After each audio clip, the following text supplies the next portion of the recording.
नमस्ते, मैं चंद्रशेखर आप सभी को मैं अपने चैनल डिलीजेंट एकेडमी में स्वागत करता हूं। हम लोग यूपी पुलिस कांस्टेबल के लिए एक सीरीज़ स्टार्ट किए थे जिसमें हम लोग प्रत्येक दिन मैथ का 15 क्वेश्चन करते हैं। वो हमारा क्वेश्चन या तो प्रीवियस ईयर रहता है या प्रीवियस ईयर के ऊपर आधारित रहता है। चलिए आज उस सीरीज में हम लोग आगे की तरफ चलते हैं। इससे पहले अगर आप मेरे चैनल पर नए हो तो चैनल को सब्सक्राइब कर ले और बेल आइकन को प्रेस करना बिल्कुल ना भूलें ताकि आपको सबसे पहले लेटेस्ट नोटिफिकेशन मिलता रहे। चलिए अब हम लोग क्वेश्चन की तरफ चलते हैं। देखिए हमारा क्वेश्चन क्या दिया हुआ है। हमारा क्वेश्चन दिया है, एक व्यापारी निश्चित वस्तुएं 20% हानि पे बेचता है, वह बेचते समय 10% कम तौलता है, उसका वास्तविक लाभ या हानि प्रतिशत ज्ञात करें। हमें क्या निकालना है? वास्तविक लाभ या हानि प्रतिशत निकालना है। देखिए हमने मान लिया कि वस्तु जो है 100 ग्राम की है और जिसका कीमत जो है 100 रुपये है। हमने मान लिया कि वस्तु जो है 100 ग्राम की है। हमने मान लिया कि वस्तु 100 ग्राम की है और उसका कीमत कितना है? 100 रुपये है। 100 रुपये है। ये हमारा क्या हो गया? सीपी हो गया। अब देखिए हमें क्वेश्चन में क्या दिया हुआ है कि वस्तु को 20% हानि पे बेच रहा है। यानी अगर वस्तु 100 रुपये की है, अगर 20% हानि पे बेचेगा, 20% हानि पे बेचेगा तो कितना में बेचेगा? हम इस 100 का 20% निकालेंगे, कितना हो जाएगा? 20 रुपया हो जाएगा। यानी हम इसमें से 20 रुपया माइनस करेंगे तो ये कितना हो जाएगा? 80 रुपया। ये 80 रुपया हमारा क्या हो गया? एसपी हो गया। अब देखिए हमें क्वेश्चन में आगे क्या बोला जा रहा है। हमें क्वेश्चन में आगे बोला जा रहा है कि बेचते समय 10% कम तौल रहा है। देखिए उसे वस्तु कितना देना चाहिए था? 100 ग्राम देना चाहिए था, लेकिन इसका 10% कम दे रहा है। 10% कम दे रहा है। तो देखिए 100 ग्राम का हम 10% निकालेंगे, कितना हो जाएगा? 10 ग्राम हो जाएगा। यानी हम इसमें से 10 ग्राम माइनस करेंगे तो कितना हो जाएगा? 90 ग्राम। ये कितना हो जाएगा? 90 ग्राम हो जाएगा। यानी ग्राहक को 90 ग्राम दे रहा है। 100 ग्राम की जगह वस्तु जो है ग्राहक को 90 ग्राम दे रहा है। तो देखिए मैं यहाँ क्या दिया है कि 100 ग्राम की लागत कितना है? 100 रुपये है। तो 90 ग्राम की लागत कितना हो जाएगी? 90 ग्राम की लागत कितना हो जाएगी? 90 रुपया। 90 ग्राम की लागत कितना हो जाएगी? 90 रुपया। अब देखिए ये 90 रुपया क्या हो गया? उस वस्तु का सीपी हो गया। उस वस्तु का क्या हो गया? सीपी हो गया 90 रुपया और एसपी कितना हो गया? 80 रुपया। अब देखिए हमें पता चल गया सीपी पता चल गया कि 90 रुपया है और एसपी पता चल गया एसपी कितना है? 80 रुपया है। तो हम यहाँ से निकाल सकते हैं लाभ या हानि प्रतिशत। हमें यहाँ क्या हो रहा है? अगर वस्तु 90 रुपये की है और 80 रुपये में बेची जा रही है तो यहाँ क्या हो रहा है? हानि हो रहा है। हानि कितना हो रहा है? यहाँ हानि हो रहा है 10 रुपये का हानि हो रहा है। कितना हो रहा है? 10 रुपये का हानि हो रहा है। कितने पे? 90 पे। इंटू 100 करेंगे, यहाँ से एक जीरो हमारा कट जाएगा। ये हमारा क्या हो जाएगा? 100/9%। 100/9% को हम क्या लिख सकते हैं? 100/9% को लिख सकते हैं 11 सही 1/9%। 11 सही 1/9% का क्या हो जाएगा? हानि हो जाएगा। 11 सही 1/9% को उसे क्या हो जाएगा? हानि हो जाएगा। चलिए क्वेश्चन समझ में आ गया होगा। नेक्स्ट क्वेश्चन पे चलते हैं। देखिए हमारा क्वेश्चन क्या दिया हुआ है। हमारा क्वेश्चन दिया है, किसी चिड़ियाघर में कुछ खरगोश तथा कबूतर हैं। कुल सिरों की संख्या 280 तथा पैरों की संख्या 820 है। कुल कबूतरों की संख्या ज्ञात कीजिए। हमें क्या निकालना है? कबूतर की संख्या निकालना है। देखिए हमें क्वेश्चन में क्या दिया हुआ है। हमें क्वेश्चन में कुल सिरों की संख्या दिया हुआ है। कुल सिरों की संख्या कितना दिया है? 280 दिया हुआ है और हमें कुल पैरों की संख्या दिया हुआ है। तो देखिए खरगोश के पास कितना पैर होता है? खरगोश के पास 4 पैर होता है और कबूतर के पास कितना होता है? 2 पैर होता है। कबूतर के पास 2 पैर होता है और खरगोश के पास कितना होता है? 4 पैर होता है। तो देखिए हम इस 4 को क्या लिख सकते हैं? हम इस 4 को लिख सकते हैं 2 + 2 लिख सकते हैं। 2 + 2 लिख सकते हैं। तो देखिए हम एक बार मान लेते हैं कि चिड़ियाघर में जितने भी जानवर है वो टोटल क्या है? कबूतर है। हम मान लेते हैं एक बार कि चिड़ियाघर में जितने जानवर हैं वो टोटल क्या है? कबूतर है। तो सिर की संख्या हमें कितना दिया है? 280 दिया हुआ है। तो हम यहाँ से पैर की संख्या निकाल सकते हैं। एक कबूतर का कितना पैर होता है? 2 होता है। तो 280 अगर कबूतर होगा तो कितना पैर हो जाएगा? हम इस 280 में अगर 2 से गुणा करेंगे तो ये हमारा क्या हो जाएगा? ये हो जाएगा 560। यानी टोटल सिरों की संख्या क्या हो जाती है? 560 हो जाती है। लेकिन हमें क्वेश्चन में क्या दिया हुआ है? हमें क्वेश्चन में टोटल सिरों की संख्या दिया हुआ है 820। तो हम इस 820 में से 560 माइनस करेंगे। हम इस 820 में से 560 माइनस करेंगे। 560 माइनस करेंगे, ये हमारा कितना हो जाएगा? 0 हो जाएगा। ये 12 6 हो जाएगा। ये कितना हो जाएगा? ये 2 हो जाएगा।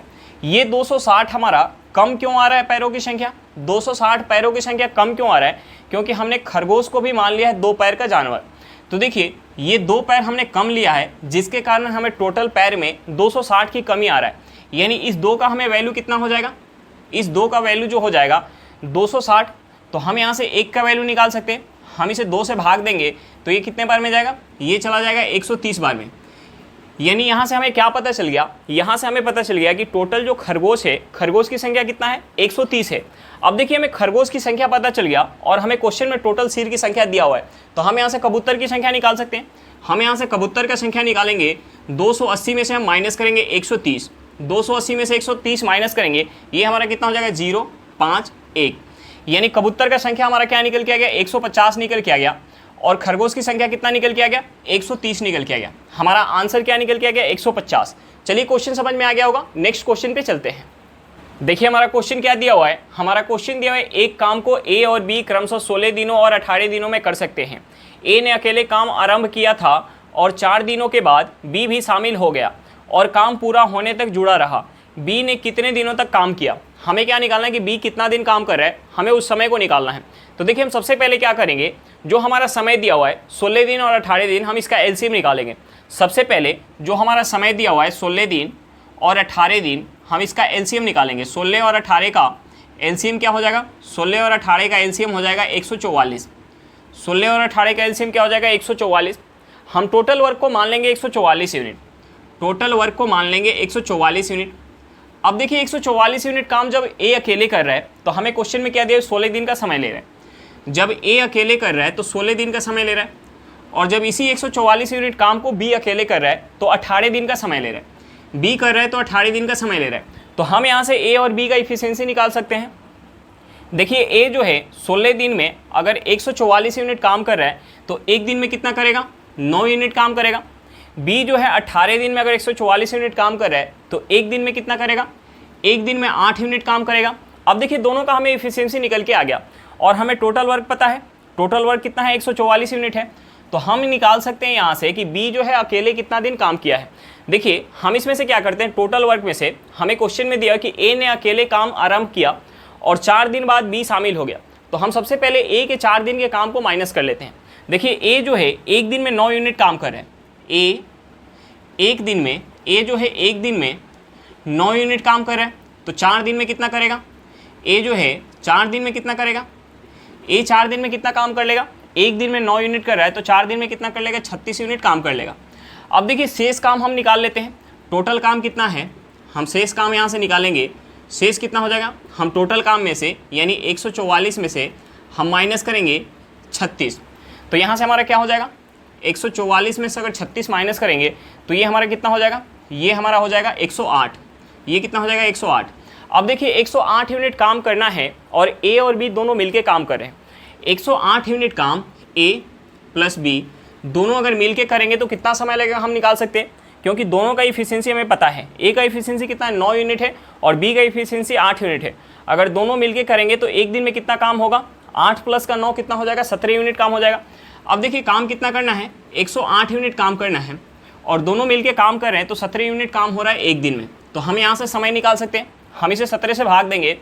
17 में अगर 6 से गुना करेंगे कितना हो जाएगा, ये हो जाएगा 102। यानी यहाँ से हम लिख सकते हैं इसे 6 सही 6/17 दिन। हम यहाँ से क्या लिख सकते हैं 6 सही 6/17 दिन।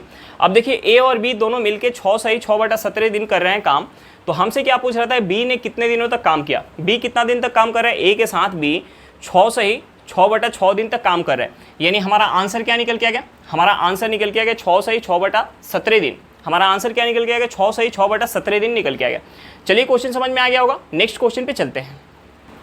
देखिए हमारा क्वेश्चन क्या दिया हुआ है, हमारा क्वेश्चन दिया भरने वाला 11 नल और खाली करने वाला 15 नल किसी टंकी से जुड़े हैं। प्रत्येक भरने वाला नल खाली टंकी को 12 मिनट में भर सकता है, जबकि प्रत्येक खाली करने वाला नल टंकी को 18 मिनट में खाली कर सकता है। सभी नल को साथ खोल दिया जाता है तो प्रत्येक मिनट 18 लीटर पानी भरता है, तो टंकी की आयतन ज्ञात करें। हमें क्या निकालना है, टंकी की धारिता निकालना है। तो देखिए हम सबसे पहले क्या करते हैं, भरने वाले नल और खाली करने वाले नल का इफिशियंसी निकाल लेते हैं। हम इफिशियंसी निकालने के लिए सबसे पहले क्या करेंगे, जो हमारा समय दिया है कि भरने वाला नल जो है 12 मिनट में टंकी को भर रहा है और खाली करने वाला 18 मिनट में खाली कर रहा है, तो हम सबसे पहले इस समय का एलसीएम निकालेंगे। सबसे पहले हम 12 और 18 का एलसीएम निकालेंगे। 12 और 18 का एलसीएम क्या हो जाएगा, 12 और 18 का एलसीएम हो जाएगा 36। हम टंकी की धारिता मान लेंगे 36 यूनिट, टंकी की धारिता मान लेंगे 36 यूनिट।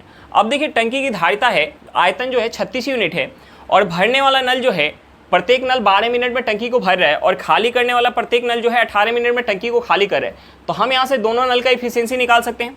अब देखिए भरने वाला नल और खाली करने वाला नल, भरने वाले नल को हमने मान लिया प्लस वाला नल और खाली करने वाले नल को हमने मान लिया माइनस वाला नल। प्लस वाला नल जो है 12 मिनट में टंकी को भर रहा है और खाली करने वाला नल जो है माइनस वाला नल वो 18 मिनट में टंकी को खाली कर रहा है।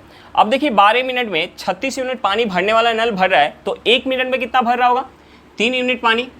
और खाली करने वाला नल जो है 18 मिनट में 36 यूनिट पानी खाली कर रहा है, तो 1 मिनट में कितना खाली करेगा, 2 यूनिट पानी खाली करेगा।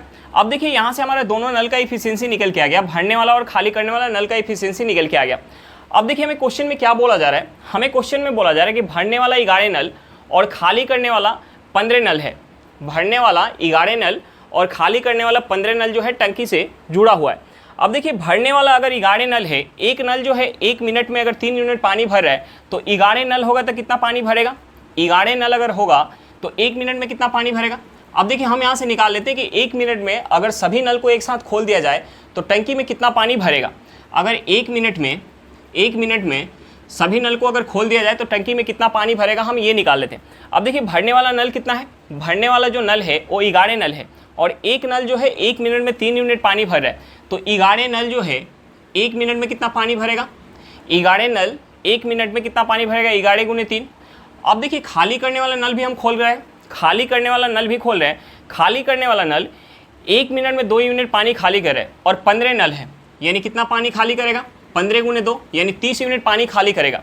तो देखिए 1 मिनट में कितना पानी भर जाएगा टंकी के अंदर, 1 मिनट में टंकी के अंदर कितना पानी भर जाएगा, 1 मिनट में टंकी के अंदर कितना पानी भर जाएगा। हम यहाँ से 11 में अगर 3 से गुना करेंगे कितना हो जाएगा 33 और 15 में 2 से गुना करेंगे कितना हो जाएगा 30, यानी 33 में से 30 माइनस करेंगे कितना हो जाएगा 3 यूनिट। यानी सभी नल को अगर एक साथ खोल दिया जाए तो 1 मिनट में 3 यूनिट पानी टंकी के अंदर भर पा रहा है। लेकिन हमें क्वेश्चन में क्या बोला जा रहा है कि प्रत्येक मिनट में अगर सभी नल को एक साथ खोल दिया जा रहा है तो 18 लीटर पानी भर पा रहा है। यानी इस 3 यूनिट का जो वैल्यू है, इस 3 यूनिट का वैल्यू हमें क्वेश्चन में क्या दिया हुआ है, 18 लीटर दिया हुआ है। इस 3 यूनिट का वैल्यू हमें क्वेश्चन में 18 लीटर दिया हुआ है। तो हम यहाँ से टंकी की धारिता निकाल सकते हैं। हमने टंकी की धारिता क्या मान के रखा है, 36 यूनिट, यानी हम यहाँ से 36 यूनिट निकालेंगे। हम यहाँ से 36 यूनिट निकालेंगे, ये कितना हो जाएगा, हमने इस साइड 12 से गुना किया, यानी 3 में हम 12 से गुना करेंगे तो कितना हो जाएगा 36 हो जाएगा। तो हम 18 में अगर 12 से गुना कर लेंगे तो हमारा कितना हो जाएगा, 18 दहाँ का कितना होता है, 18 दहाँ 180 और 18 दूना 36, यानी 180 में अगर 136 ऐड करेंगे, 180 में अगर 36 ऐड करेंगे तो ये हमारा कितना हो जाएगा, ये हो जाएगा 216। हमारा आंसर क्या निकल के आ गया, टंकी की धारिता हमारा निकल के आ गया 216 लीटर। हमारा आंसर क्या निकल के आ गया, 216 लीटर। चलिए क्वेश्चन समझ में आ गया होगा, नेक्स्ट क्वेश्चन पे चलते हैं। देखिए हमारा क्वेश्चन क्या दिया हुआ है, हमारा क्वेश्चन दिया एक व्यक्ति 2,14,000 रुपये 3 अलग अलग बैंकों में जमा करता है। बैंकों की तरफ से दिए गए साधारण ब्याज की दर क्रमशः 5%, 11% और 17% है। यदि 4 वर्षों के बाद तीनों बैंकों से प्राप्त मिश्रण बराबर हो तो प्रत्येक बैंक में जमा राशि ज्ञात करें। हमें क्या निकालना है, प्रत्येक बैंक में जमा राशि निकालना है। देखिए हम प्रत्येक बैंक में जमा राशि कैसे निकाल सकते हैं, हमें क्वेश्चन में टोटल राशि दिया हुआ है और तीनों बैंक का हमें रेट ऑफ इंटरेस्ट दिया हुआ है और तीनों बैंक के पास समय क्या है, 4 वर्ष का समय है और तीनों बैंक से जो हमें अमाउंट प्राप्त हो रहा है, अमाउंट क्या है, बराबर है। तो देखिए हमने मान लिया कि पहले बैंक में P1 राशि जमा कर रहा है, हमने मान लिया कि पहले बैंक में P1 राशि जमा कर रहे हैं और रेट परसेंट क्या है, पहले बैंक का 5% है और समय कितना है, 4 वर्ष का समय है। तो देखिए हम यहाँ से अमाउंट निकाल सकते हैं। अब देखिए हमने मान लिया कि दूसरे बैंक में P2 राशि जमा कर रहे हैं, दूसरे बैंक में P2 राशि जमा कर रहे हैं और दूसरे बैंक का रेट ऑफ इंटरेस्ट क्या है, 11% है और समय क्या है, समय जो है 4 वर्ष है सबके लिए, समय क्या है, 4 वर्ष सबके लिए है। अब देखिए हमने मान लिया कि तीसरे बैंक में P3 राशि जमा कर रहे हैं, तीसरे बैंक में P3 राशि जमा कर रहे हैं और तीसरा बैंक का रेट ऑफ इंटरेस्ट क्या है, 17% है और यहाँ भी समय क्या है, 4 वर्ष का समय है। तो देखिए अगर हमें प्रिंसिपल पता हो, रेट पता हो और समय पता हो तो हम साधारण ब्याज निकाल सकते हैं। साधारण ब्याज में क्या होता है कि प्रत्येक साल हमें ब्याज क्या मिलता है, बराबर मिलता है। यानी पहले साल अगर हमें प्रिंसिपल का 5% ब्याज मिल रहा है तो दूसरे साल भी हमें 5% ही मिलेगा प्रिंसिपल का, तीसरे साल भी हमें 5% ही मिलेगा। तो देखिए अगर हम यहाँ एसआई निकालेंगे, हम यहाँ अगर एसआई निकालेंगे, यहाँ एसआई हमें कितना मिल जाएगा, यहाँ हमें एसआई प्रिंसिपल का टोटल मिल जाएगा 20%, यहाँ कितना मिल जाएगा, 20% मिल जाएगा। यहाँ हमें कितना मिल जाएगा, यहाँ हमें एसआई मिल जाएगा प्रिंसिपल का, यहाँ हमें एसआई कितना मिल जाएगा, यहाँ हमें मिल जाएगा 44%, यहाँ कितना मिल जाएगा, 44% मिल जाएगा और यहाँ एसआई कितना मिल जाएगा, यहाँ हमें एसआई कितना मिल जाएगा, यहाँ हमें एसआई मिल जाएगा 68% मिल जाएगा। अब देखिए हमें तीनों जगह का एसआई पता चल गया और तीनों का हमारा प्रिंसिपल हमने मान के रखा है P1, P2, P3। तो देखिए यहाँ से अगर हम अमाउंट निकालेंगे, अमाउंट जो होगा अपने आप में क्या होगा, 100%, यानी इस प्रिंसिपल का अगर हम 120% निकालेंगे तो हमारा अमाउंट निकल के आ जाएगा। फिर हम इस प्रिंसिपल का 144% निकालेंगे तो हमारा दूसरा अमाउंट निकल के आ जाएगा। और इस प्रिंसिपल का हम 168% निकालेंगे तो हमारा तीसरा अमाउंट निकल के आ जाएगा, जो हमें क्वेश्चन में क्या दिया हुआ है कि बराबर दिया हुआ है।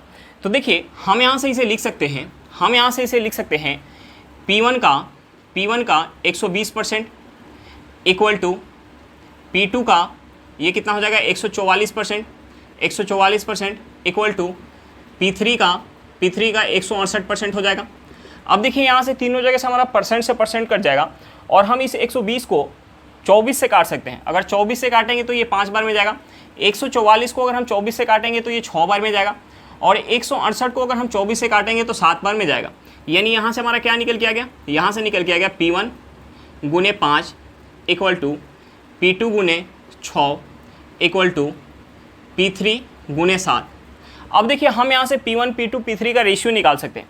हम यहाँ से अगर रेशियो निकालेंगे, हम यहाँ से P1 is to P2 is to P3 का अगर रेशियो निकालेंगे तो हमारा क्या हो जाएगा, हमें P1 चाहिए तो हम P1 को ढकेंगे और इन दोनों को गुना करेंगे। यानी हम 6 में अगर 7 से गुना करेंगे तो ये कितना हो जाएगा 42 हो जाएगा।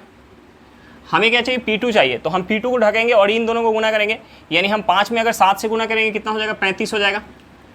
उसके बाद हमें P3 चाहिए तो हम P3 को ढकेंगे और इन दोनों को गुना करेंगे। यानी हम 5 में 6 से गुना करेंगे, ये कितना हो जाएगा 30 हो जाएगा। अब देखिए तीनों का हमारा क्या निकल के आ गया, रेशियो निकल के आ गया। यानी P1 जो है, यानी पहले बैंक में अगर 42 यूनिट पैसा जमा कर रहे हैं तो दूसरे बैंक में कितना जमा कर रहे हैं 35 यूनिट और तीसरे बैंक में कितना जमा कर रहे हैं 30 यूनिट। तो देखिए हम यहाँ से अगर ऐड करेंगे तो हमारा टोटल राशि निकल के आ जाएगा। और हमें क्वेश्चन में टोटल राशि कितना दिया है 2,14,000 रुपये दिया हुआ है। तो देखिए अगर हम यहाँ से ऐड करें, हम अगर यहाँ से ऐड करें, यहाँ से ऐड करें तो हमारा टोटल राशि कितना हो जाएगा, हम इसे ऐड करेंगे तो ये हमारा कितना हो जाएगा 60 + 5 कितना हो जाएगा 65। 65 में अगर 42 ऐड करेंगे तो ये कितना हो जाएगा 107 हो जाएगा। यहाँ से हमारा राशि क्या निकल के आ गया 107 यूनिट। यहाँ से राशि हमारा 107 यूनिट निकल के आ गया। लेकिन हमें क्वेश्चन में टोटल राशि कितना दिया हुआ है 2,14,000 रुपये दिया। टोटल राशि हमें कितना दिया 2,14,000 रुपये दिया हुआ है। तो हम यहाँ से 1% निकाल सकते हैं। हम यहाँ से अगर 107 यूनिट का वैल्यू हमारा कितना है, 107 यूनिट का वैल्यू जो है 2,14,000 रुपये है, तो हम यहाँ से 1 यूनिट का वैल्यू निकाल सकते हैं। हम 1 यूनिट का वैल्यू निकालेंगे, 1 यूनिट का वैल्यू कितना हो जाएगा, हम इसे अगर काटेंगे तो ये 107 से कितने बार में जाएगा 2,000 बार में। यानी 1 यूनिट का वैल्यू हमारा क्या निकल के आ गया 2,000 निकल के आ गया। अब देखिए 1 यूनिट का वैल्यू पता चल गया तो हम यहाँ से 42 यूनिट, 35 यूनिट और 30 यूनिट का वैल्यू निकाल सकते हैं। यानी हम यहाँ से P1 निकालेंगे, P1 कितना हो जाएगा, P1 क्या है 42 यूनिट है। यानी 1 यूनिट का वैल्यू 2,000 है तो 42 यूनिट का वैल्यू कितना हो जाएगा 84,000 रुपये हो जाएगा, 84,000 रुपया। P2 क्या हो जाएगा, P2 कितना है 35 यूनिट। यानी 1 यूनिट का वैल्यू 2,000 है तो 35 यूनिट का कितना हो जाएगा, 35 यूनिट का हो जाएगा 70,000। 35 यूनिट का कितना हो जाएगा 70,000 रुपये हो जाएगा। हम P3 निकालेंगे, P3 कितना है, P3 जो है 30 यूनिट है। यानी 1 यूनिट का वैल्यू 2,000 है तो 30 यूनिट का कितना हो जाएगा 60,000 हो जाएगा। यानी यहाँ से हमारा क्या निकल के आ गया कि पहले बैंक में 84,000 रुपये जमा कर रहे हैं, दूसरे बैंक में 70,000 रुपया और तीसरे बैंक में कितना जमा कर रहे हैं 60,000 रुपये जमा कर रहे हैं। चलिए क्वेश्चन समझ में आ गया होगा। नेक्स्ट क्वेश्चन पे चलते हैं। देखिए हमारा क्वेश्चन क्या दिया हुआ है, हमारा क्वेश्चन है किसी निश्चित चक्रवृद्धि ब्याज की दर से 6 वर्ष में 1,800 रुपये 2,700 रुपये हो जाता है तो 18 वर्ष में यह धनराशि कितनी होगी। हमें क्या निकालना है कि अगर 1,800 रुपया किसी निश्चित दर से 2,700 रुपये 6 वर्ष में हो जा रहा है तो यही 1,800 रुपया 18 वर्ष में कितना हो जाएगा, हमें ये निकालना है। तो देखिए हमें क्वेश्चन में क्या दिया हुआ है, हमें क्वेश्चन में प्रिंसिपल दिया हुआ है, हमें क्वेश्चन में प्रिंसिपल दिया हुआ है 1,800 रुपया, हमें क्वेश्चन में प्रिंसिपल दिया हुआ है 1,800 रुपया और हमें 6 वर्ष बाद का अमाउंट दिया हुआ है। 6 वर्ष बाद का हमें अमाउंट कितना दिया हुआ है 2,700 रुपये दिया हुआ है। अमाउंट कितना दिया हुआ है 2,700 रुपये दिया हुआ है। हमें क्या निकालना है, हमें निकालना है कि यही प्रिंसिपल 18 वर्ष में कितना हो जाएगा। तो हमें रेट परसेंट नहीं पता है, रेट परसेंट नहीं पता है, लेकिन हम यहाँ से 6 वर्ष का प्रिंसिपल और अमाउंट का रेशियो निकाल सकते हैं। हम यहाँ से अगर प्रिंसिपल और अमाउंट का रेशियो निकालेंगे 6 वर्ष में, 6 वर्ष में प्रिंसिपल और अमाउंट का रेशियो कितना हो जा रहा है, हम यहाँ से 2 जीरो से 2 जीरो काट सकते हैं। 9 से अगर काटेंगे तो 18 2 बार में जाएगा और 27 3 बार में जाएगा। यानी 6 वर्ष में प्रिंसिपल और अमाउंट का रेशियो कितना हो जा रहा है 2:3 हो जा रहा है। तो देखिए अगले वर्ष में भी हमारा रेशियो क्या होगा, रेशियो तो यही होगा। यानी अगले 6 वर्ष में भी प्रिंसिपल और अमाउंट का रेशियो क्या हो जाएगा 2:3 हो जाएगा। रेशियो तो हमारा नहीं चेंज होगा क्योंकि रेट परसेंट क्या है फिक्स है, रेट परसेंट फिक्स है तो रेशियो हमारा सेम ही रहेगा। यानी उसके अगले 6 वर्ष में भी क्या हो जाएगा, उसके अगले 6 वर्ष में भी प्रिंसिपल और अमाउंट का रेशियो क्या हो जाएगा 2:3 हो जाएगा। हम यहाँ से समय को ऐड करेंगे, ये हमारा समय कितना हो गया 18 वर्ष, समय कितना हो गया 18 वर्ष हो गया, समय 18 वर्ष, और यहाँ हमारा प्रिंसिपल 18 वर्ष में प्रिंसिपल अमाउंट कितना हो जाएगा रेशियो, हम यहाँ गुना कर लेंगे, ये हमारा कितना हो जाएगा 2 गुने 2 4, 4 गुने 2 कितना हो जाएगा 8 हो जाएगा, 8:2 हम इसमें गुना करेंगे तो ये कितना हो जाएगा 27, यानी 18 वर्ष में प्रिंसिपल और अमाउंट का रेशियो कितना हो जाएगा 18 वर्ष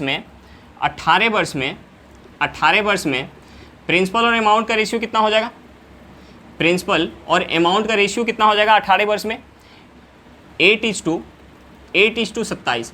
अब देखिए हमें क्वेश्चन में प्रिंसिपल तो दिया हुआ है तो हम यहाँ से अमाउंट निकाल सकते हैं, यानी इस 8 यूनिट का वैल्यू 1800 रुपया है, 8 यूनिट का वैल्यू 1800 रुपया है, तो हम यहाँ से 27 यूनिट का वैल्यू निकाल सकते हैं।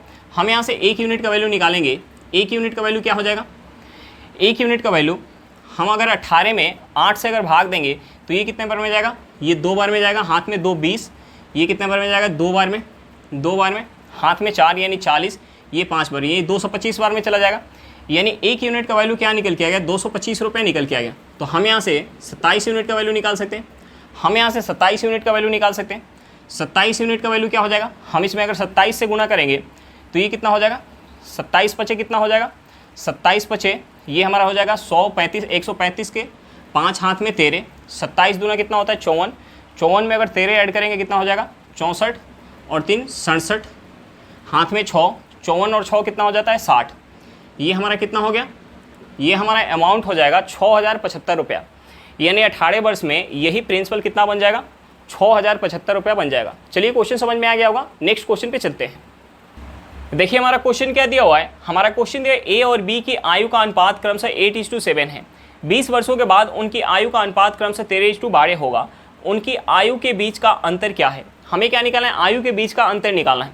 देखिए हमें क्वेश्चन में क्या दिया हुआ है, हमें क्वेश्चन में दिया हुआ है वर्तमान में हमें आयु का रेशियो दिया हुआ है, हमें जो है वर्तमान आयु का हमें रेशियो दिया हुआ है। वर्तमान आयु का रेशियो क्या है ए और बी का, हमें 8:7 दिया हुआ है, 8:7 दिया हुआ है। दूसरा हमें क्या दिया हुआ है, दूसरा हमें दिया हुआ है 20 वर्षों बाद, हमें दूसरा क्या दिया हुआ है 20 वर्षों बाद आयु का रेशियो दिया हुआ है। आयु का हमें रेशियो क्या दिया हुआ है, 20 वर्षों बाद आयु का रेशियो दिया हुआ है 13:12। तो देखिए आयु का हमें क्या निकालना है, अंतर निकालना है। आयु का अंतर वर्तमान में जितना होगा उतना ही 20 वर्ष बाद भी होगा, यानी आयु का अंतर हमारा चेंज नहीं होगा। आयु का अंतर अभी जितना है उतना ही 20 वर्ष बाद भी होगा, उतना ही 25 वर्ष बाद भी होगा, 100 वर्ष बाद भी जाएंगे तो आयु का डिफरेंस हमारा क्या होगा, सेम ही होगा। यानी जितना वर्ष अभी ए और बी के बीच आयु का अंतर होगा उतना ही वर्ष 20 वर्ष बाद के भी होगा। अब देखिए हमें क्वेश्चन में क्या दिया हुआ है, वर्तमान में आयु का हमें रेशियो दिया हुआ है और 20 वर्ष बाद का हमें रेशियो दिया हुआ है। तो देखिए वर्तमान में हमने मान लिया कि ए की आयु 8 यूनिट है और बी की आयु 7 यूनिट है, तो 20 वर्ष बाद ए की आयु कितना हो जा रहा है 13 यूनिट और बी की आयु कितना हो जा रहा है 12 यूनिट। तो देखिए 20 वर्ष में ए की आयु में कितना का वृद्धि हुआ, 20 वर्ष में ए की आयु में कितना का वृद्धि हुआ प्लस के 5 का, और 20 वर्ष में बी की आयु में कितना का वृद्धि हुआ, 20 वर्ष में बी की आयु में कितना वृद्धि हुआ प्लस 5 का वृद्धि हुआ, यानी दोनों में 5 यूनिट का वृद्धि हो रहा है। लेकिन यहाँ हमें क्या दिया 20 वर्षों बाद, यानी यहाँ वृद्धि कितना हो रहा है 20 वर्ष का वृद्धि हो रहा है, यानी इस 5 यूनिट का वैल्यू हमारा क्या हो जाएगा 20 वर्ष हो जाएगा। 5 यूनिट का वैल्यू क्या हो जाएगा 20 वर्ष हो जाएगा। तो हम यहाँ से 1 यूनिट का वैल्यू निकाल सकते हैं, 1 यूनिट का वैल्यू क्या हो जाएगा 4 वर्ष हो जाएगा।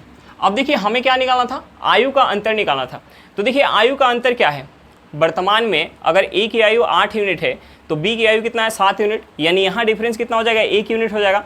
और 20 वर्ष बाद भी ए की आयु 13 यूनिट है और बी की आयु क्या है 12 यूनिट है, यानी यहाँ भी डिफरेंस क्या है 1 यूनिट, यानी हमें 1 यूनिट का वैल्यू निकालना था। हमारा क्या निकल के आएगा 4 वर्ष, यानी दोनों के बीच आयु का अंतर कितना होगा 4 वर्ष का होगा। चलिए क्वेश्चन समझ में आ गया होगा, नेक्स्ट क्वेश्चन पे चलते हैं। देखिए हमारा क्वेश्चन क्या दिया हुआ है, हमारा क्वेश्चन दिया एक पिता ने अपने 3 बेटों ए बी और सी को 6:4:5 के अनुपात में कुछ सोने के सिक्के दिए।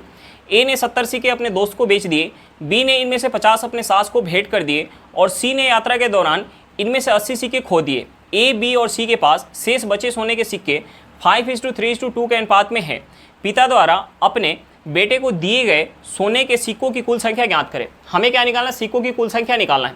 देखिए हमें रेशियो दिया कि पिता जो है किस रेशियो में अपने बेटे के बीच सिक्का बांट रहा है, 6:4:5 के रेशियो में सिक्का बांट रहा है, यानी A/B 6:C का हमें क्वेश्चन में रेशियो क्या दिया हुआ है 6:4, 6:4:5। अब देखिए टोटल सी का में से ए को अगर 6 यूनिट मिल रहा है तो बी को कितना मिल रहा है 4 यूनिट और सी को कितना मिल रहा है 5 यूनिट मिल रहा है। अब देखिए हमें क्वेश्चन में आगे क्या बोला जा रहा है कि ए जो है ए के पास जो जितना सिक्का ए को मिल रहा है उसमें से 70 सिक्का जो है दोस्त को अपने बेच दे रहा है, यानी ए के पास जो सिक्का होगा उसमें से 70 सिक्का कम हो गया, 70 सिक्का कम हो गया। हमें क्वेश्चन में आगे क्या बोल रहा है कि बी के पास जो सिक्का है उसमें से 50 सिक्का अपने सास को भेंट कर रहा है, यानी बी के पास जो सिक्का होगा उसमें से 50 सिक्का कम हो गया। और सी के पास जो सिक्का है उसमें से सी जो है यात्रा के दौरान 80 सिक्का खो दे रहा है, यानी सी के जो पास जो सिक्का होगा उसमें से 80 सिक्का कम हो जाएगा। अब हमें शेष सिक्का का रेशियो क्वेश्चन में क्या दिया हुआ है 5:3:2। हमें रेशियो क्या दिया 5:3:2 दिया हुआ है।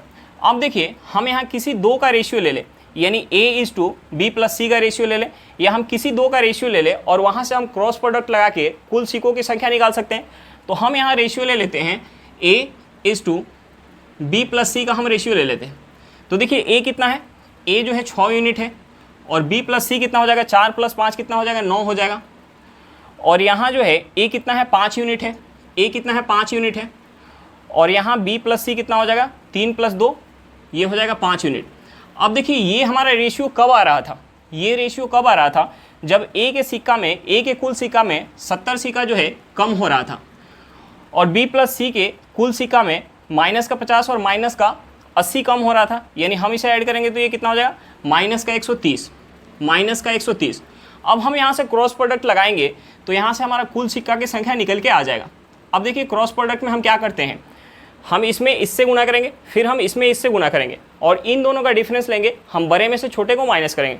उसके बाद हम इस 5 से -70 में गुना करेंगे और इस 5 से -30 130 में गुना करेंगे और बड़े में से छोटे को माइनस करेंगे, वो दोनों हमारा क्या होगा बराबर होगा। तो देखिए हम यहाँ गुना करते हैं, हम यहाँ गुना करेंगे तो ये क्या हो जाएगा 9×5 = 45 और ये कितना हो जाएगा 30, यानी 45 बड़ा है 30 से, तो हम माइनस करेंगे 45 में से 30, ये कितना हो जाएगा हमारा 15 हो जाएगा, ये कितना हो जाएगा 15 हो जाएगा। 15 यूनिट किसके बराबर हो जाएगा। अब देखिए दोनों जगह हमारा माइनस है तो हम यहाँ से माइनस हटा लेते हैं, या माइनस रख के भी हम गुना करेंगे तो ये हमारा कितना हो जाएगा, ये माइनस का 350 हो जाएगा और ये हमारा कितना हो जाएगा माइनस का 650 हो जाएगा।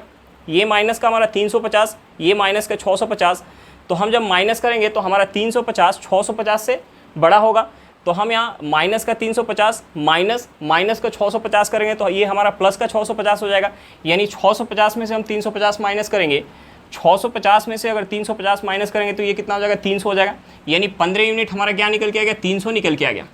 अब देखिए 15 यूनिट का वैल्यू पता चल गया तो हम यहाँ से 1 यूनिट का वैल्यू निकाल सकते हैं। 1 यूनिट का वैल्यू क्या हो जाएगा 20 हो जाएगा। हमें क्या निकालना था कुल सिक्कों की संख्या, तो देखिए कुल सिक्का में से A को कितना मिल रहा था 6 यूनिट और B+C को कितना मिल रहा था 9 यूनिट, यानी कुल सिक्कों की संख्या हमारा कितना है 15 यूनिट। तो 15 यूनिट का वैल्यू हमारा क्या हो जाएगा 15 यूनिट का वैल्यू, यानी संख्या क्या हो जाएगा हमारा टोटल संख्या क्या हो जाएगा, टोटल संख्या हो जाएगा 300, यानी पिता के पास कुल सिक्कों की संख्या कितना होगा 300 होगा। चलिए क्वेश्चन समझ में आ गया होगा, नेक्स्ट क्वेश्चन पे चलते हैं। देखिए हमारा क्वेश्चन क्या दिया हुआ है, हमारा क्वेश्चन दिया है ए तथा बी एक व्यवसाय की शुरुआत करते हैं तथा उनके द्वारा निवेश की गई पूंजी का अनुपात 4:7 है। ए के सक्रिय साझेदार होने के कारण प्रति माह आय के रूप में 600 रुपये प्राप्त करता है तथा शेष लाभ को निवेश के आधार पर वितरित करते हैं। यदि वर्ष के अंत के बाद बी ए से 300 रुपये कम प्राप्त करता है तो कुल लाभ क्या होगा। हमें क्या निकालना है, कुल लाभ निकालना है। देखिए हमें क्वेश्चन में क्या दिया हुआ है, हमें क्वेश्चन में दिया हुआ है कि ए सक्रिय साझेदार है जिसके नाते उसे प्रति माह 600 रुपये प्राप्त हो रहा है। तो देखिए एक माह में 600 रुपये प्राप्त हो रहा है और हमें पूरे एक वर्ष का दिया हुआ कि एक वर्ष में बी को जो है ए से 300 रुपये कम मिल रहा है। तो हम सबसे पहले ये निकालेंगे कि सक्रिय साझेदार होने के नाते ए को एक वर्ष में कितना रुपया मिलेगा। एक महीना में 600 रुपया मिल रहा है तो एक वर्ष में कितना मिल जाएगा, यानी एक वर्ष में 12 महीना होगा, 12 गुने 600 रुपया करेंगे तो सक्रिय साझेदार होने के नाते जितना पैसा मिल रहा है वो हमारा निकल के आ जाएगा। ये हमारा कितना हो जाएगा 12×6 7200 रुपया, ये कितना हो जाएगा 7200 रुपया हो जाएगा। अब देखिए सक्रिय साझेदार होने के नाते 7200 रुपया मिल रहा है और जो शेष लाभ है, शेष लाभ उनके पूंजी के रेशियो में बट रहा है। तो पूंजी का रेशियो हमें क्या दिया हुआ है, हमें पूंजी का रेशियो दिया हुआ है A:, B के हमें पूंजी का रेशियो क्या दिया हुआ 4:7 दिया हुआ है।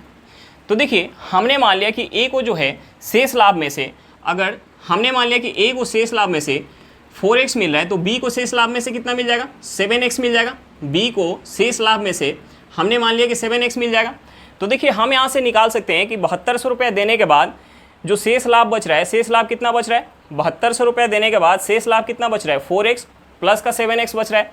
या हम ये निकाल लें कि ए को टोटल कितना मिल गया, 7200 रुपया प्लस का 4x, और ये हम ऐड करेंगे और इसमें से बी का हम माइनस करेंगे तो हमारा क्या निकल के आ जाएगा, 300 निकल के आ जाएगा, क्योंकि हमें दिया हुआ है कि वर्ष के अंत के बाद बी को ए से 300 रुपये कम मिल रहा है। यानी पूरे वर्ष में ए को कितना मिल गया, पूरे वर्ष में ए को कितना मिल जाएगा, 7200 प्लस का 4x।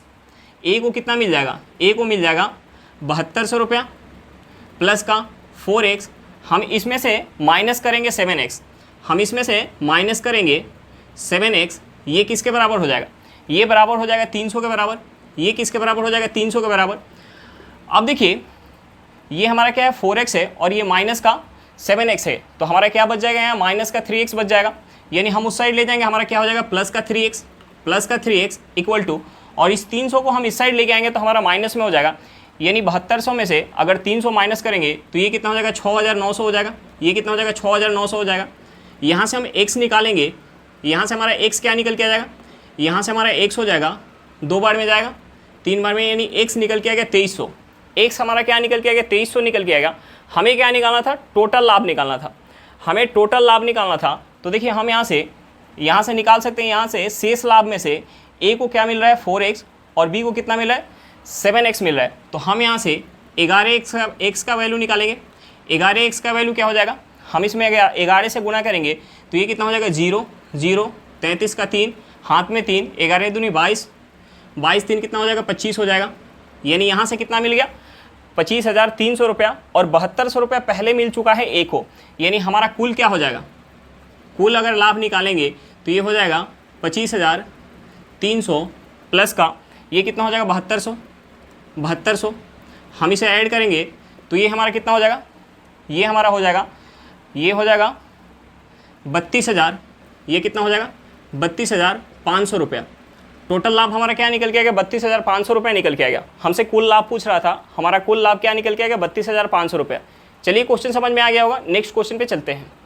देखिए हमारा क्वेश्चन क्या दिया हुआ है, हमारा क्वेश्चन दिया हुआ है, यदि दो संख्याओं का अनुपात 8:9 है और उनका महत्तम समापवर्तक 6 है तो लघुत्तम समापवर्त्य ज्ञात करें। हमें क्या निकालना है, एलसीएम निकालना है। तो हमें सबसे पहले संख्या पता करना पड़ेगा।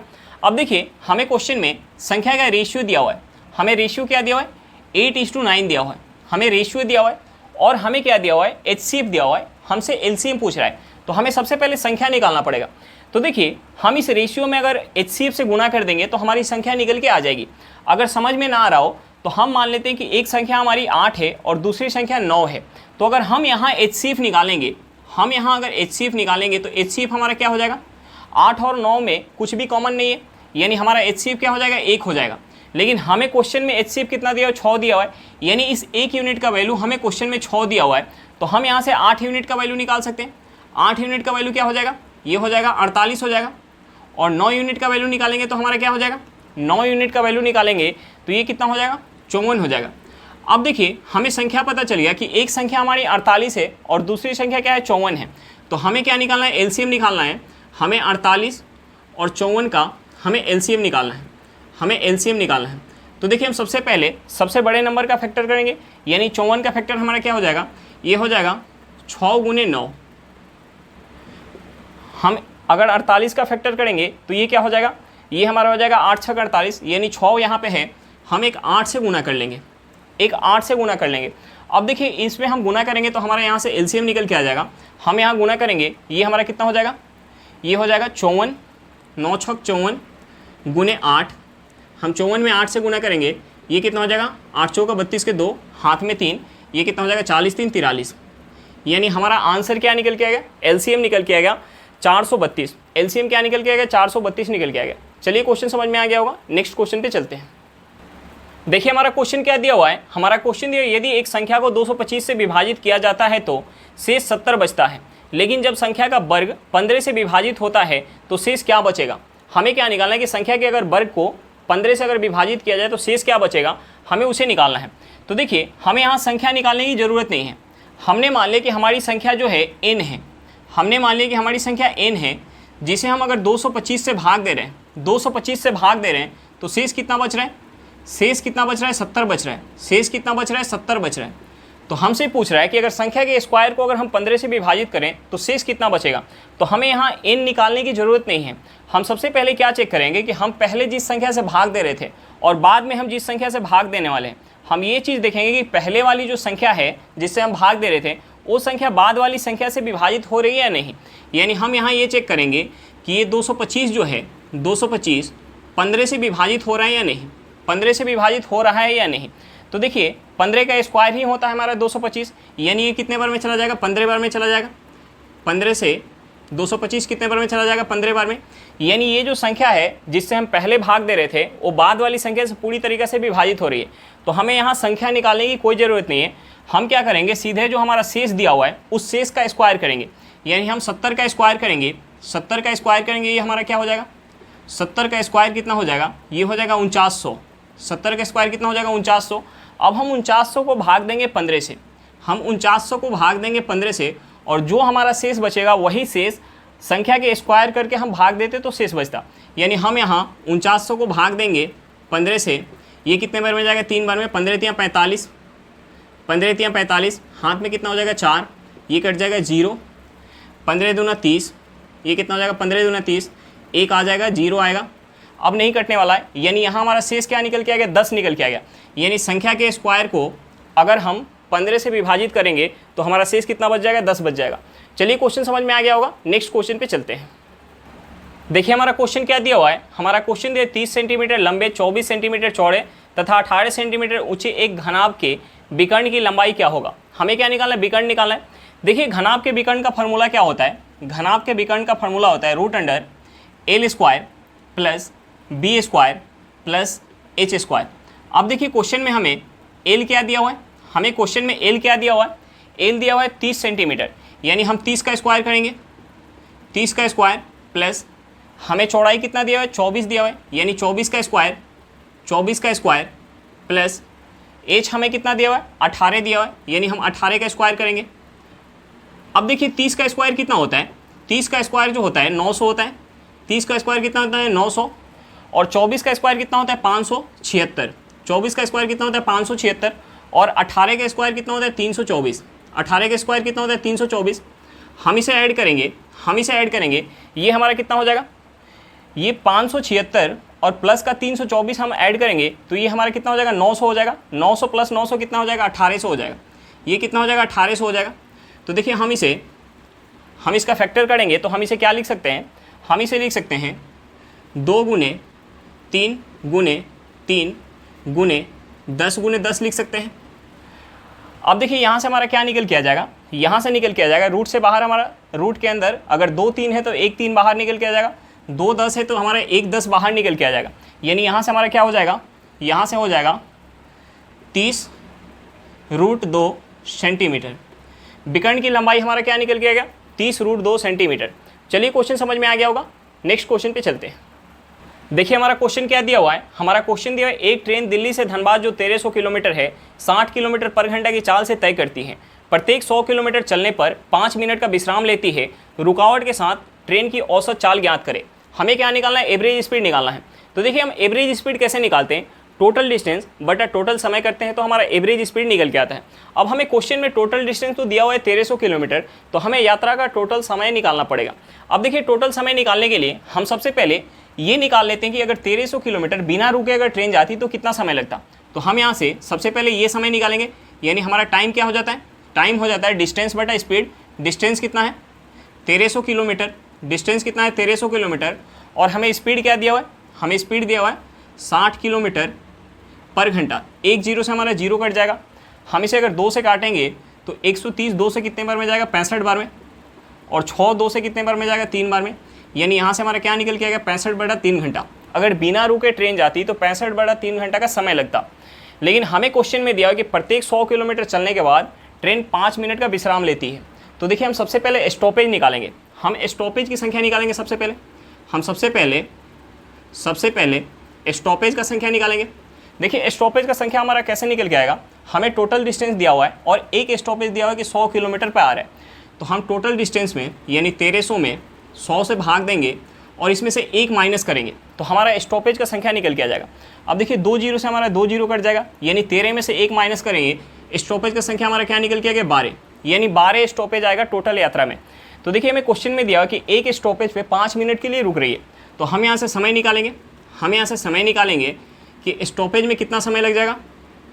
हम यहाँ से समय निकालेंगे, 12 स्टॉपेज है, एक स्टॉपेज पे 5 मिनट के लिए रुक रही है, 5 मिनट के लिए रुक रही है, यानी समय क्या हो जाएगा 60 मिनट हो जाएगा। 60 मिनट यानी 60 मिनट को हम क्या लिख सकते हैं 1 घंटा, यानी स्टॉपेज में 1 घंटा लग गया। और यात्रा में कितना लगता, यात्रा में कितना लग रहा है 65/3। तो हम यहाँ से टोटल टाइम निकालेंगे, हम यहाँ से टोटल टाइम निकालेंगे। टोटल टाइम ये हमारा क्या हो जाएगा, टोटल टाइम कितना हो जाएगा 65/3 + 1 हो जाएगा। 65/3 + 1 करेंगे, ये हमारा कितना हो जाएगा, ये हो जाएगा 68/3 घंटा। अब देखिए टोटल समय हमारा निकल के आ गया, तो हम यहाँ से एवरेज स्पीड निकाल सकते हैं। हम यहाँ से एवरेज स्पीड निकालेंगे। टोटल डिस्टेंस हमें क्वेश्चन में दिया हुआ है 1300 किलोमीटर, 1300 किलोमीटर, और समय हमारा क्या निकल के आ गया 68/3 घंटा। अब देखिए ये 3 हमारा ऊपर चला जाएगा, यानी यहाँ से हम लिख सकते हैं 1300/68 × 3। अब देखिए हम इसे अगर काटेंगे 4 से, तो ये 4 से कितने बार में जाएगा, ये 4 से चला जाएगा 17 बार में, और 1300 4 से कितने बार में जाएगा, 1300 4 से जाएगा 325 बार में, 325 बार में। अब देखिए हम यहाँ गुना करेंगे 325 में अगर 3 से, तो ये हमारा कितना हो जाएगा 975, 975/17। अब देखिए हम इसे और क्या लिख सकते हैं, हम इसे लिख सकते हैं अगर हम इसे 17 से काटेंगे तो 17×5 = 85, 17×5 = 85, हाथ में कितना आ जाएगा, ये हो जाएगा 12, यानी ये हो जाएगा 125, 125, 17×7 = 119, यानी 6/17। ये हमारा क्या निकल के आ गया, यहाँ से हमारा एवरेज स्पीड निकल के आ गया 57 सही 6/17 किलोमीटर पर घंटा। एवरेज स्पीड क्या निकल के आ गया 57 सही 6/17 किलोमीटर पर घंटा। चलिए क्वेश्चन समझ में आ गया होगा, नेक्स्ट क्वेश्चन पे चलते हैं। देखिए हमारा क्वेश्चन क्या दिया हुआ है, हमारा क्वेश्चन दिया है एक नाव की स्थिर जल में चाल 12 किलोमीटर पर घंटा है तथा धारा की चाल 3 किलोमीटर पर घंटा है। एक व्यक्ति नाव से धारा के प्रतिकूल दिशा में 135 किलोमीटर तक जाकर धारा के अनुकूल दिशा चलते हुए प्रारंभिक बिंदु पर वापस लौट आता है। पूरी यात्रा को तय करने में लगा समय ज्ञात करें। हमें क्या निकालना है, समय निकालना है। तो देखिए एक हमारा कंसेप्ट होता है, यानी जितनी दूरी धारा के दिशा में जा रहा है और उतना ही दूरी धारा के विपरीत दिशा में वापस आ रहा है। तो हमारा एक कंसेप्ट होता है D = total time into x² - y² बटा 2x। यहाँ हमारा x क्या है, x जो है शांत जल में नाव की चाल, और y क्या है धारा की चाल है, और t क्या है यात्रा का टोटल टाइम है, और d क्या है डिस्टेंस है। तो देखिए हमें क्वेश्चन में डिस्टेंस दिया हुआ है, डिस्टेंस कितना दिया हुआ है 135, डिस्टेंस कितना दिया हुआ है 135 किलोमीटर, और हमें टाइम निकालना है, और हमें क्वेश्चन में नाव की चाल क्या दिया हुआ है 12 किलोमीटर पर घंटा, यानी 12 का स्क्वायर करेंगे ये हमारा कितना हो जाएगा 144, माइनस हमें धारा का स्पीड क्या दिया हुआ है 3 किलोमीटर पर घंटा, यानी 3 का स्क्वायर करेंगे ये हमारा कितना हो जाएगा 9 हो जाएगा, बटा हमें x का वैल्यू कितना दिया हुआ है 12 किलोमीटर पर घंटा, यानी हम 12 में 2 से गुना करेंगे ये कितना हो जाएगा 24 हो जाएगा। अब देखिए हम यहाँ से लिख सकते हैं इसे, हम यहाँ से लिख सकते हैं 135 = t इंटू हम अगर 144 में से 9 माइनस करेंगे तो ये हमारा कितना हो जाएगा 135 हो जाएगा, 135/24 हो जाएगा। यहाँ से 135 से 135 कट जाएगा, यानी हमारा टाइम क्या निकल के आ जाएगा, टाइम निकल के आ जाएगा 24 घंटा। हमारा आंसर क्या निकल के आएगा 24 घंटा, यानी यात्रा में टोटल समय कितना लग जाएगा 24 घंटा का समय लग जाएगा। चलिए क्वेश्चन समझ में आ गया होगा, नेक्स्ट क्वेश्चन पे चलते हैं। देखिए एक हमारा सिंप्लीफिकेशन दिया हुआ है, हम इसे सॉल्व करते हैं। हमें यहाँ क्या दिया हुआ है पावर में -1 दिया हुआ है, तो इस माइनस को हटाने के लिए हम इस पूरे को क्या लिख सकते हैं 1/, लिख सकते हैं, यानी हम यहाँ से इसे लिख सकते हैं, 1 - 1/, ये हमारा क्या हो जाएगा 1 + a² - 1 का होल पावर -1 हो जाएगा। अब देखिए यहाँ भी हमारा क्या है पावर में -1 है, तो हम इसे माइनस हटाने के लिए क्या लिख सकते हैं, हम इसे लिख सकते हैं 1 - 1/, ये हमारा क्या हो जाएगा 1 + 1/, क्या हो जाएगा ये हो जाएगा a² - 1 हो जाएगा। अब देखिए हम इसे ऐड करेंगे, यानी यहाँ से लिख सकते हैं 1 - 1 - 1/, हम इसे अगर ऐड करेंगे तो ये हमारा क्या हो जाएगा, ये हो जाएगा a² - 1 + 1 बटा ए स्क्वायर माइनस 1 हो जाएगा। अब देखिए यहाँ से हमारा +1 और -1 कट जाएगा, ये हमारा ए स्क्वायर -1 ऊपर चला जाएगा, यानी हम यहाँ से इसे लिख सकते हैं 1 माइनस ए स्क्वायर -1 बटा ए स्क्वायर हो जाएगा। अब देखिए हम इसे माइनस करेंगे तो यहाँ से हमारा क्या हो जाएगा, ये हो जाएगा ए स्क्वायर माइनस ए स्क्वायर माइनस ए स्क्वायर -1 हो जाएगा बटा हमारा क्या हो जाएगा, ये ए स्क्वायर हो जाएगा। अब देखिए हम इसे यहाँ से और क्या लिख सकते हैं, हम इसे यहाँ से लिख सकते हैं, अगर इस माइनस से हम अंदर गुना करेंगे तो ये जो हमारा प्लस में है माइनस में हो जाएगा और माइनस में जो है वो प्लस में हो जाएगा, यानी ये हो जाएगा ए स्क्वायर माइनस ए स्क्वायर +1 बटा हमारा क्या हो जाएगा, ए स्क्वायर हो जाएगा। यहाँ से हमारा ए स्क्वायर से ए स्क्वायर कट जाएगा, यानी यहाँ से हमारा क्या निकल के आ गया, 1 बटा ए स्क्वायर निकल के आ गया। हमारा आंसर क्या निकल के आ गया, 1 बटा ए स्क्वायर निकल के आ गया। चलिए क्वेश्चन समझ में आ गया होगा। आज के लिए इतना ही, फिर मिलते हैं नेक्स्ट क्लास में।